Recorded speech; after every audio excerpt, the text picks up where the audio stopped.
चमन अपनी फैमिली के साथ बस में बैठकर घूमने जा रहा था। तभी बस का एक्सीडेंट होता है। एक्सीडेंट में उसकी पत्नी चंपा की मौत हो जाती है। चंपा, तुम मुझे छोड़कर क्यों चले गए? अब मेरे बच्चों को कौन संभालेगा? ऊपर वाले मेरे बच्चों का क्या होगा? और कैसे मैं अकेले उन बच्चों को पालूंगा? चमन की एक बेटी और एक बच्चा था। बेटी का नाम माला और लड़के का नाम चिंटू था। पापा, क्या मम्मी अब वापस नहीं आएगी? बेटा, अब वह तो मर गई, अब दोबारा वापस नहीं आएगी। चमन अपने दोनों बच्चों को लेकर घर आ जाता है। चमन को हर वक्त यही टेंशन रहता था कि इन दोनों बच्चों का अब क्या होगा। अब चमन को इन बच्चों को भी संभालना पड़ता था और कमाने के लिए भी जाना पड़ता था। यह दोनों काम एक साथ करना पड़ता था, इसलिए ये बहुत मुश्किल होता था। इसलिए चमन कभी काम पर जाता तो कभी घर भी रहता। एक दिन चमन काम पर गया हुआ था। जब घर आया तो माला कहने लगी, पापा, मैं खाना बना रही थी। बगैर पूछे चिंटू बाहर खेलने चला गया और पढ़ने भी नहीं बैठा था। खेलते वक्त उसको पैर पर जोर से चोट लगी है। तुम्हारी मम्मी ना होने की वजह से ही ऐसा हो रहा है। चमन चिंटू को लेकर दवा खाने जाता है। दवाई लेकर जल्दी घर वापस आता है।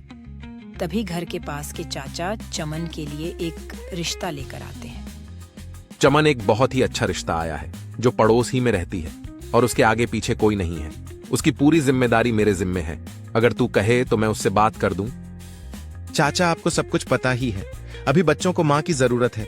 उनकी माँ के बगैर मैं बहुत परेशान हूँ। आप उस लड़की से बात कर दो। चाचा चले जाते हैं। फिर लड़की को सारी बात बताते हैं। लड़की तैयार हो जाती है और उनकी शादी करवा देते हैं। वह दोनों अपनी जिंदगी गुजारने लगते हैं। सोनम घर में झाड़ू पोछा करती है, खाना भी बनाती है। घर का सारा काम सोनम अकेले ही करती है और दोनों बच्चों को स्कूल रखने भी जाती है।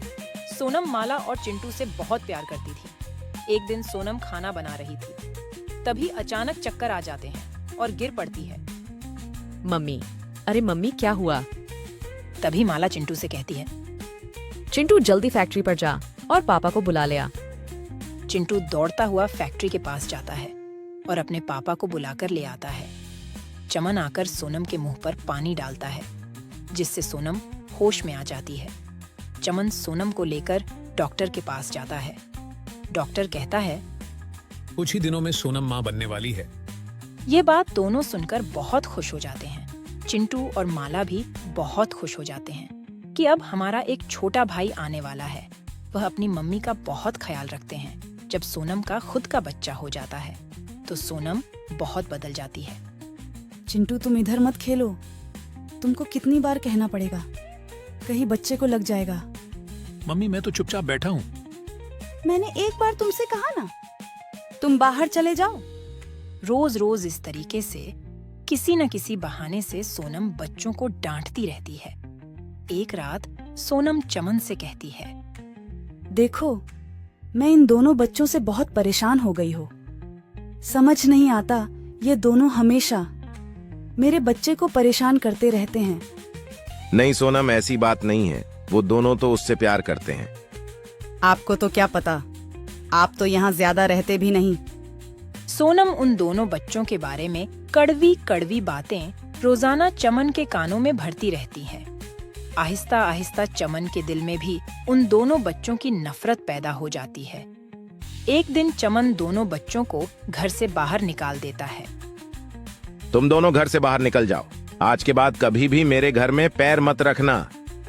पापा, ऐसा मत करो। हम कहाँ जाएंगे? मैं कहीं नहीं जाऊंगा। मैं तो मम्मी पापा के साथ ही रहूंगा।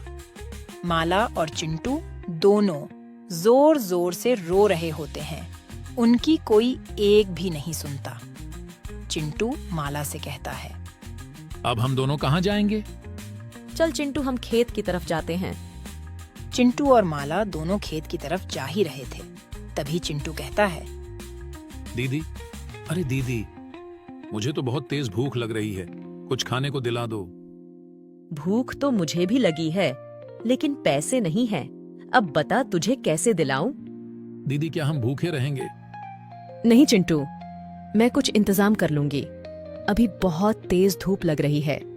चल, वहाँ एक बहुत बड़ा दरख्त है, वहाँ जाकर बैठते हैं।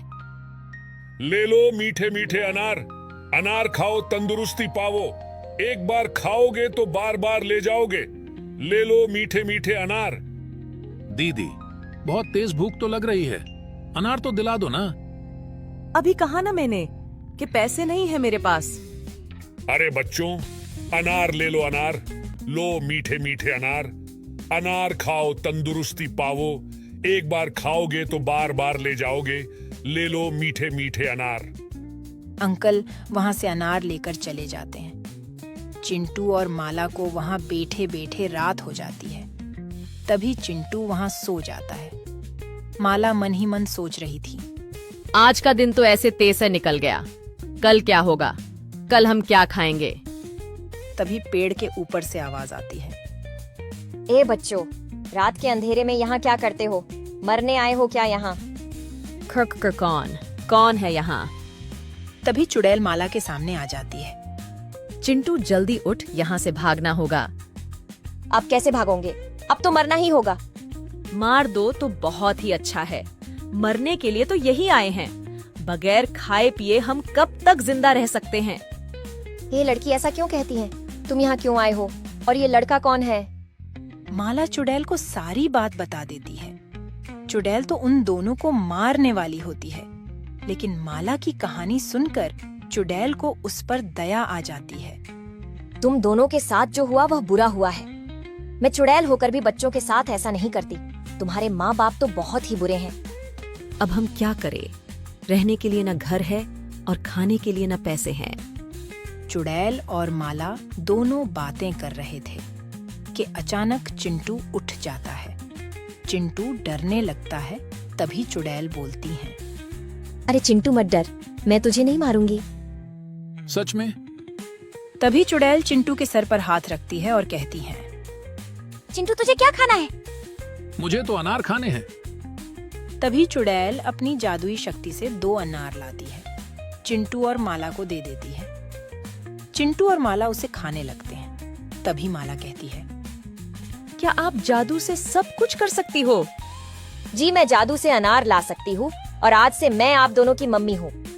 और आज से आप दोनों मुझे चुड़ैल नहीं कहोगे बल्कि मम्मी कहकर पुकारोगे। और मैं अपनी जादुई शक्ति से सब कुछ ला सकती हूँ। लेकिन बात चीजें ऐसी है जिसको आप नहीं कर सकती।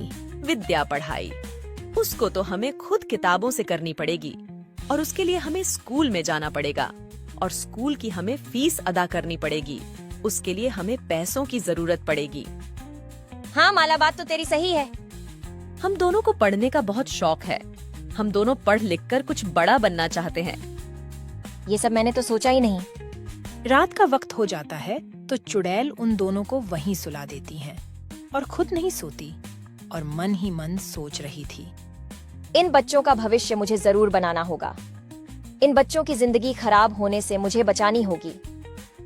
हाँ, मेरे दिमाग में एक आइडिया आया। अब मैं रोजाना अपना हुलिया बदलकर इंसानी शक्ल में आकर रोज अनार बेचूंगी और जो नफा होगा यह उन दोनों की पढ़ाई में इस्तेमाल करूंगी।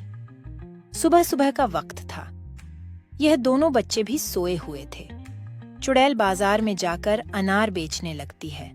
इन दोनों बच्चों के चेहरे पर धूप पड़ती है तो यह दोनों बच्चे उठ जाते हैं। अरे चुड़ैल मम्मी कहाँ गई? दरख्त के ऊपर भी नजर नहीं आती। पता नहीं चिंटू, लगता है वह हम दोनों को छोड़कर चली गई। तभी चुड़ैल अपना हुलिया बदलकर अनार की लारी लेकर आती है। बच्चों, अनार ले लो अनार, लो मीठे मीठे अनार, अनार खाओ तंदुरुस्ती पावो, एक बार खाओगे तो बार बार ले जाओगे, ले लो मीठे मीठे अनार। अरे आंटी, हमारे पास पैसे नहीं है पैसे। अरे चिंटू, आपके पास से कौन पैसे मांगता है? अरे आंटी, आपको मेरा नाम कैसे मालूम? तभी वह चुड़ैल चिंटू के पास आकर बैठती है, चिंटू के सर पर हाथ फेरती है और कहती है, मैं तुम्हारी चुड़ैल मम्मी हूँ, मैंने अपना हुलिया बदल दिया है। फिर चिंटू और माला दोनों अनार खाते हैं। देखो बच्चों, मैं पूरी रात यही सोचती रही कि मैं तुम दोनों के लिए पैसे कहाँ से लाऊं। तभी चिंटू का पसंदीदा अनार याद आ गया। अब मैं रोजाना सुबह से शाम तक अनार बेचूंगी और जो पैसे आएंगे उससे तुम दोनों की पढ़ाई होगी। दोनों बच्चे खुश हो जाते हैं। फिर चुड़ैल उन दोनों को लेकर स्कूल में जाती है। उन दोनों का स्कूल में दाखिला करवाती है। उसके बाद चुड़ैल अनार बेचने चली जाती है।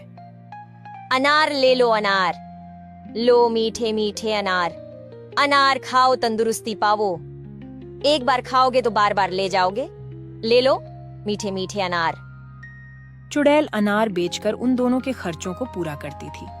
वह दोनों पढ़ लिख कर जब बड़े हो जाते हैं तो उन दोनों को सरकारी झोंप लग जाती है